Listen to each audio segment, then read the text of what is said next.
fans, welcome back to 237, back for another review. As I get ready for the month of October, when I'll be doing reviews on films based on the works of Stephen King, which I've done very little in the last few years I've done this channel, so I figured October would be the perfect month to just dive into some Stephen King films, for better or worse, of course. Mainly going to be sticking to theatrical ones, but I may do a couple of his a TV miniseries. And I'll also be going back and forth between some of his classics that I haven't done yet and some of his more modern ones, again, for better or worse. But in this case, it's for better. This one was a decent hit when it came out. It was one that I liked when it first came out back in 2007. It's one that I do hear a lot of people say is one of the better ones. I haven't read the short story that it's based on, even though I have the book that it's in. But it's a very deep psychological thriller, which on the surface level could be very straightforward, but then once you actually get into some of the themes, it is much deeper. And this could easily be like an hour-long video on his themes, but I'm not going to get too deep into it. But yeah, I saw this when it first came out, not in theaters, but I did rent it. I liked it. Uh, I saw it again a couple years later, and then I saw it again just now. It's one I've always liked, but I always sort of forget what happens or exactly how it ends. And normally, this is not the kind of movie that I would like, but I think it handles its themes very well and is shot and made very well, that it helps make the movie for me. And it's the 2007 film 1408. I know a lot of people, this is one of their favorite Stephen King films. It's definitely one of the better ones, certainly since 2000, which of course is based on the short story of the same name that was collected in Everything's Eventual. I think first it appeared in an audiobook, and then it was collected in this. Again, I have not read the short story, so I'm not sure how faithful it is. But it's a very visual film, very visually interesting. Uh, so if the film is faithful to the story, then I guess it's a story that about this haunted hotel that does translate well to film, which Kubrick did everything he could to make The Shining work, because stuff in The Shining doesn't translate to film very well. Just watch the TV version. But this was directed by Michael Hafstrom, who would go on to direct, what was that other horror film he did? I know he did the action film Escape Plan with Stallone and Schwarzenegger. But I know there was at least one other. Oh, he did The Right with Anthony Hopkins, which I think I've seen, but it was quite a while ago. Uh, Screenplay by Matt Greenberg, Scott Alexander, and Larry Karaszewski, because I think it went through several rewrites. And it stars John Cusack, Samuel L. Jackson, and Mary McCormick, with a very brief appearance by Tony Shalhoub. And of course, Cusack and Jackson would again act together in another Stephen King adaptation, Cell, which I still have not seen. That's one of those King stories where the concept is so absurd, I'm not sure how it could work.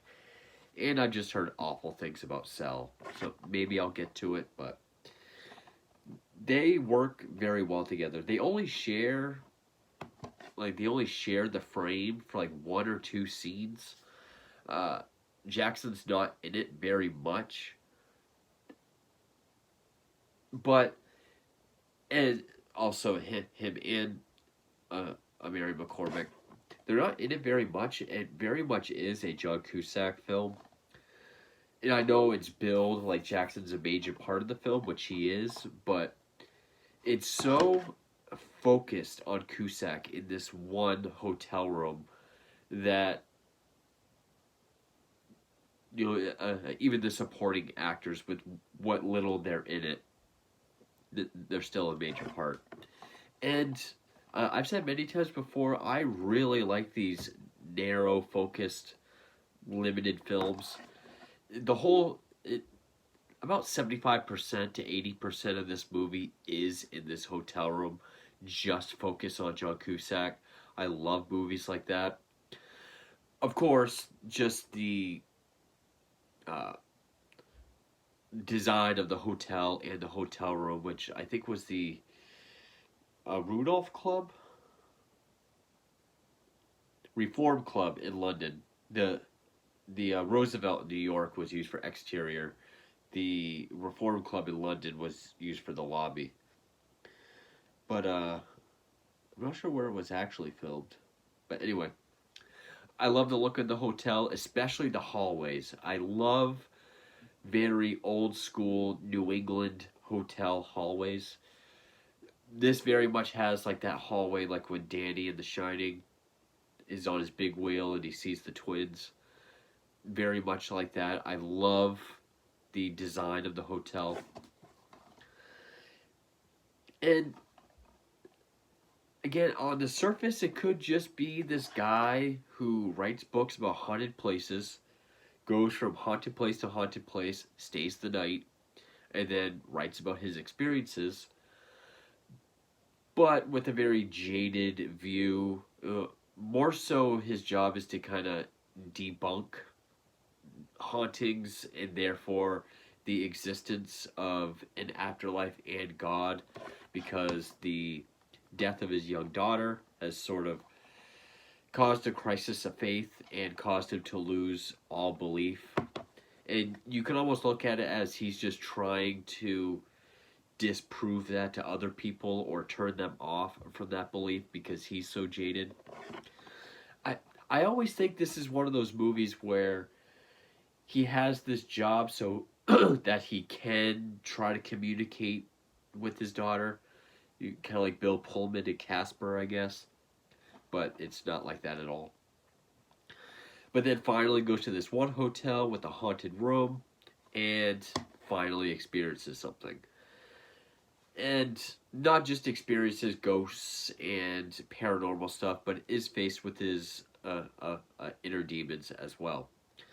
Surface level, that's exactly what it is. Even on that level, it works. I mean, yes, I do have a problem. Sorry, my nose is running. Fall, everything's dying. Allergies are kicking my ass. Not the biggest fan of modern supernatural paranormal films. But again, the acting, the way it's shot, and the story itself makes this kind of story work for me. And yes, on the surface, that's exactly what it is, but it's very much a Dante's Inferno sort of, not just a descent into madness, but also just like his descent through the layers of hell. And, I see how different moments in the film could represent a different layer to hell. Like, his surfing accident is limbo, all the way up to when the room is literally freezing and he's almost freezing to death, is the ninth layer, which is the deepest layer, which is ice, which is for treachery. You could say that his treacherous sin was like turning his back on God and trying to kill that belief for others. Also, that Samuel L. Jackson is kind of like the Virgil character in Dante's Inferno. And also just because I know people will want to point it out. Yes, tall buildings skip the 13th floor. They even point that out in this film. So technically, even though it's not labeled, 14 is still the 13th floor, making it 1308, which was the year that Dante started writing the Divine Comedy. So, it's already been said. And I think that really works. Not only is this very nihilistic or atheistic, well, can you be an atheist and a skeptic? But this guy that's trying to disprove all this stuff goes to a room, not only experiences it, but is then faced with, you know, the death of his daughter and sort of his own inner demons about it. Because you get the idea that he has not grieved. He just left his wife and started just writing about haunted places. Which I'm not sure how much of the haunted place books he's been doing. Like if this was something before his daughter died or if he just started doing it since. It does say that it's been a year since his daughter died. But yeah, you could say that certain moments in the film sort of represents a different layer in the layers of hell. And Samuel Jackson is Virgil. And there were things that made it really creepy that did make me think of other films. You know, I saw bits of The Shining, obviously a Stephen King movie, taking place in a haunted hotel where a writer is, in a way, kind of going crazy. He is essentially being driven mad. You do get that the whole point of what this hotel is trying to do is trying to drive him mad to a certain point. Which I don't really know if it's part of the twist. But his clock radio is counting down 1 hour. And you find out, I'll say it's when I get to spoilers, but once it counts down, you realize what this hotel is trying to do to its patrons, or of that room. So it is kind of trying to drive him mad. So a lot like The Shining. But I also saw bits of Jacob's Ladder and Silent Hill in this, which I know Jacob's Ladder inspired Silent Hill. I already said that also. But only because of certain scenes, like when he's trying to talk to his wife through like Yahoo FaceTime or whatever, and say like, "I'm trapped here. You got to call the cops." And then later on, she says, "I did call the cops." He says, You sent them here to this address?" "Yes, I'm in room 1408." She says, "They're in room 1408." So it kind of reminded me of that scene from Silent Hill when the dad and the officer are in Silent Hill trying to find Rose, and Rose is in Silent Hill. They pass each other, but like two different dimensions, real and sort of the dead world. Also, Jacob's Ladder, because it does keep putting these visions of his life before with like his wife and his daughter.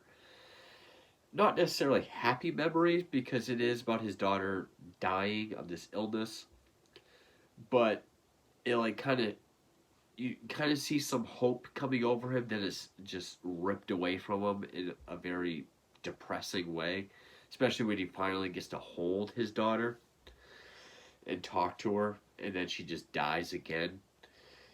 Excuse me. It reminded me of certain scenes in Jacob's Ladder where Jacob sees all this horrific shit, then sees his family.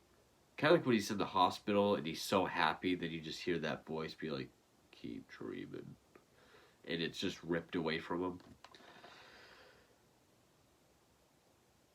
But another thing that really works to this movie's advantage is the pacing. The pacing is, it goes by fast, but it's still very methodical, especially with this build up. I mean, it starts with sort of your typical beginning to a ghost story where it's like, okay, the clock radio kicks on and off by itself. I think it's playing Karen Carpenter. That plays by itself, or he's looking out the window, and then when he looks, there's like two chocolates on the pillow, or the toilet paper is folded neatly again, even though he just tore a piece off. So, like, at first, it's small stuff like that, and he thinks there's someone able to get in and out of the room to kind of play these little gags, sort of like a gag of the hotel. So he starts to think it's that. But then it just keeps building up. Like, he can't. Well, like, first he has like a service guy come to fix the thermostat, and then he just leaves abruptly. He thinks he sees someone up in the vent. I really like scenes where, he realizes he can't get out, so he counts the steps to the wall so he can just go out the window on the ledge and count 19 steps to the next window. But when he gets there, he looks and it's just a brick wall for like ever. And then we just pan back and we just see the whole building, no windows, just 2 windows of his room with him on the ledge and just brick wall everywhere. I really like that visual. So then when he comes back in, the peephole, the windows is just brick wall on the other side. The blueprint with "You Are Here" is just solid black, except for the little 1408 shape. So it does have some very good visuals. And then, of course, when the room gets cold, or just the way the room just becomes more and more rotted and dilapidated as the film goes on. And you really just... And John Cusack's performance sells it. He's a guy I've always liked. He's not one of my favorite actors, but every time I see him in a film, I always enjoy him. I would say his sister is probably one of my favorite actresses. His sister I always enjoy seeing in films. He does comedy and he does thrillers very well. So there's not much else I can say other than that before spoilers. He's trying to outsmart the hotel, eventually going through the air duct. Of course, freaky stuff happens there too. Keeps being forced to face his inner demons of essentially dealing with his daughter's death. And kind of, I guess, trying to accept the fate that he's never going to be able to leave this room. There is this great scene where... Reason why I think when the room goes cold and it's supposed to be the treachery level, why his sin of treachery is kind of turning his back on faith or belief and trying to debunk it for others, is this really cool shot, which I will say some of the green screen looks kind of dated, but it's very minimal. He goes to the fridge for a drink, and when he opens the fridge, it's like this study inside. It does look kind of like a miniature, with little Samuel L. Jackson, who's the manager of the hotel, standing inside of it, talking to him. And pretty much just kind of saying, like, how many spirits have you broken? Because you have to go around just telling everyone that they're wrong and that there is nothing. So that's kind of what I got from that. And also, it's a PG-13 film, but Samuel L. Jackson, I think he has a quota of at least 1 F-bomb. Because I think one of his first lines is when Cusack gets there, and he always has this tape recorder. He says something like, the manager says that the Phantom has a tendency to... He's like, I did not say Phantom. Oh, sorry. Spirit? Spectre? What? And he says something to the effect of,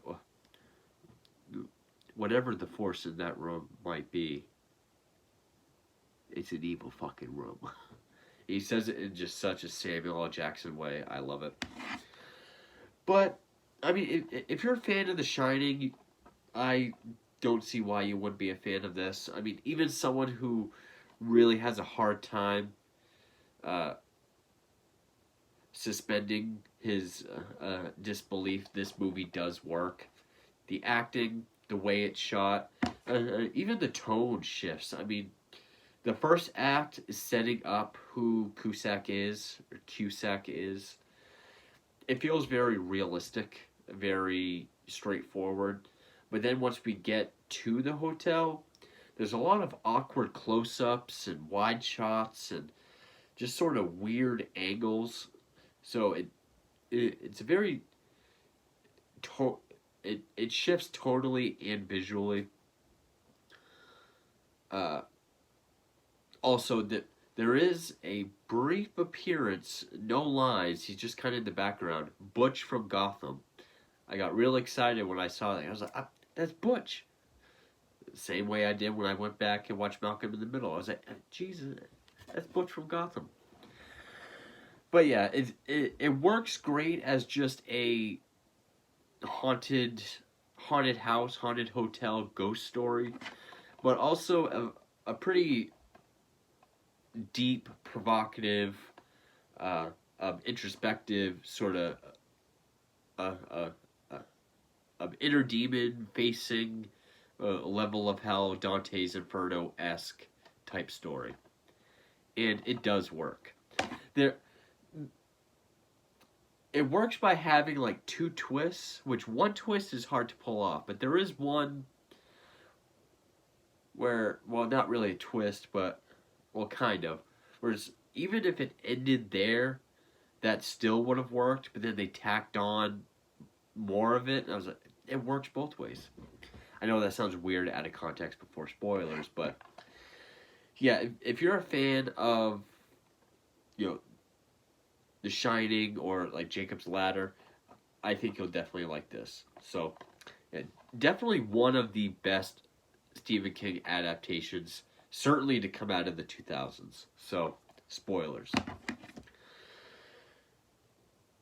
So one other thing he sees that I should have mentioned, because it is something that I do think looks really cool and I do think was a neat idea, was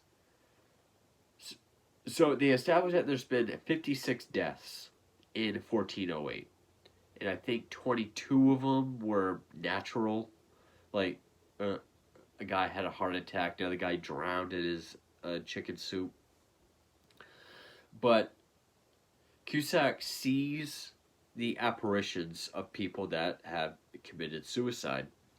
In the way these apparitions are shown as glowing, but also staticky and glitchy, like they're like they're on an old TV. I thought that really worked. I really liked that visual. And the reason why so many people are committing suicide is because when the clock radio counts down its hour and reaches zero, you get a call from the front desk and you're given the option to relive the previous hour on a perpetual loop, or you can use their express checkout, which is to kill yourself somehow. And then your soul I'm guessing your soul kind of becomes one with the room. Again, more kind of like The Shining. So I think that's another reason why, when I compared it to The Shining earlier, I said it is kind of trying to drive you mad, kind of trying to drive you to that point. Oh, also, there's the whole thing with the doppelganger. Like, at one point, he looks across the way to see someone in a window, and then realizes it's just him. Or when he's talking to his wife through Yahoo video chat, he sees what his webcam shows, but it's his doppelganger saying, like, yes, please come here and talk to me. I need you here. We need to talk about things. Pretty much so his wife could get there, then enter the room, then have another soul. Because when she hangs up, his doppelganger winks at him. Another kind of allusion to Dante's Inferno. So, and I do like movies that kind of like this damned loop. Like, I'm not a fan of Hellraiser 5 on, but I do like the idea of, especially Hellraiser. Did I say Hellraiser or Halloween? Hellraiser. Hellraiser 5 on, and 5 Inferno. That is the twist, where he just has to relive the entire movie forever because he's damned. So I really like that idea. Now, the sort of twist is he somehow the room starts to flood, and he goes under the water, and then it shows him earlier in the film when he was surfing, hit by a wave, hit in the head by his board, wakes up on the shore. Now we're back to that point. As if the whole movie was sort of his dying dream, like he died under the water. That, I guess that's why some people, or how it can be interpreted as limbo. Like everything we just saw in the hotel room was sort of like his dying dream and him going through the layers of hell. And so then he gets back with his wife and things seem fine. He decides to write a book about his daughter. But then when he goes to the post office to send it, also in this period, he sees people that he saw in the hotel. And then in the post office, there's just these guys, one of which is Butch from Gotham. They just start tearing down the wall, the carpet, the ceiling, to reveal that behind everything is the hotel room. He's still there. Now, even if the movie had cut and ended, which I do know that there is a director's cut. I think the Blu-ray has the director's cut. I just picked this up because it was like $3. Even if it had ended there, okay, that definitely would have worked for the whole Dante's Inferno of allegory or approach. Like it, when he went surfing, had the accident. Okay, then the 1408 stuff happened. It was his dying dream, but he survived. Now he's going to carry on with his wife, write a book about his daughter. But no, that would have been fine. That would have been a fine ending.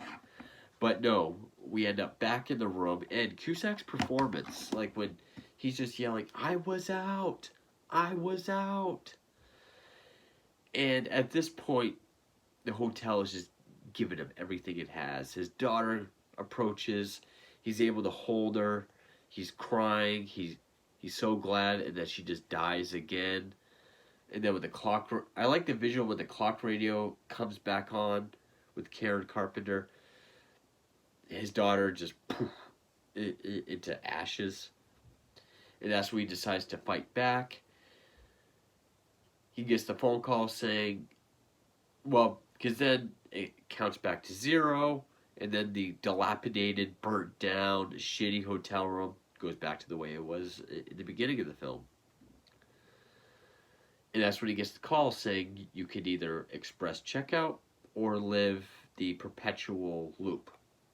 And that's when he decides to fight back, because now he knows that his wife is on her way.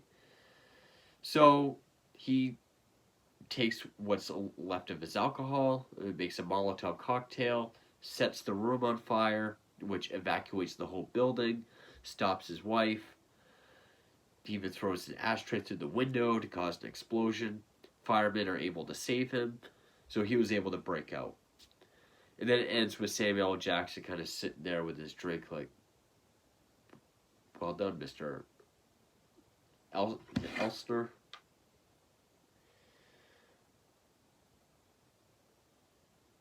Of course it doesn't say. It's like, well done. Well done. You can almost wonder if Samuel L. Jackson is the devil himself, but I took it more as the Virgil type character. And so he is able to make it out. I'm sure some people will say, what was the point of having him get out once as a fake out, just to have him get out again? But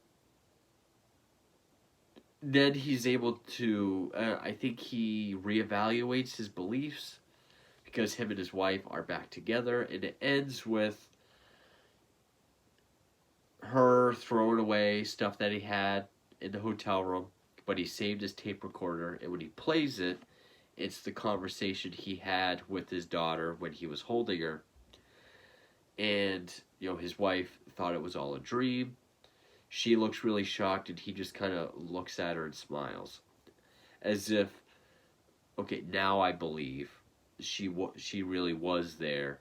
And, I know that she lives on, or something.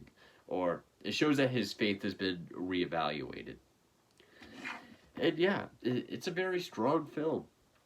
Uh, it's one that, even though the first two times I saw it, I did kind of forget what happened and how it ended. It's always one I enjoy when I see it. Uh, the supernatural elements really work for this. There's even a scene where there's just a standalone door in the middle of the room that you can literally walk around, jump up and high five someone over it. But it's like, if you open it, it will go somewhere else. And that was a major problem I had with Grave Encounters 2. But that whole movie is a piece of shit. That's why I hated that. Excuse me. This is just such a visually interesting, thought-provoking, very well shot, well made, well acted film. So that when it does go really crazy, over the top, supernatural, and more unbelievable than, or beyond what I would usually find believable, or what I'm willing to believe, that it works. And again, I love the interiors of the hotel. And yeah, it works both as just a straightforward ghost story, ghost writer staying in this haunted place to write about it, experiences some crazy shit, but it also works on the deeper Dante's Inferno level. So yeah, definitely a solid Stephen King adaptation. I do know that these two are on screen more in Cell, but I've heard that movie's just so fucking terrible. Again, maybe I'll get to that in October. I've already got enough to get to, and I have more Stephen King coming. In fact, I have like 2 or 3 more A24 films to get to. But yeah, that's 1408. And as we approach October, stay tuned for more Stephen King films and some anthologies that I never got to a couple years ago. So thank you for watching.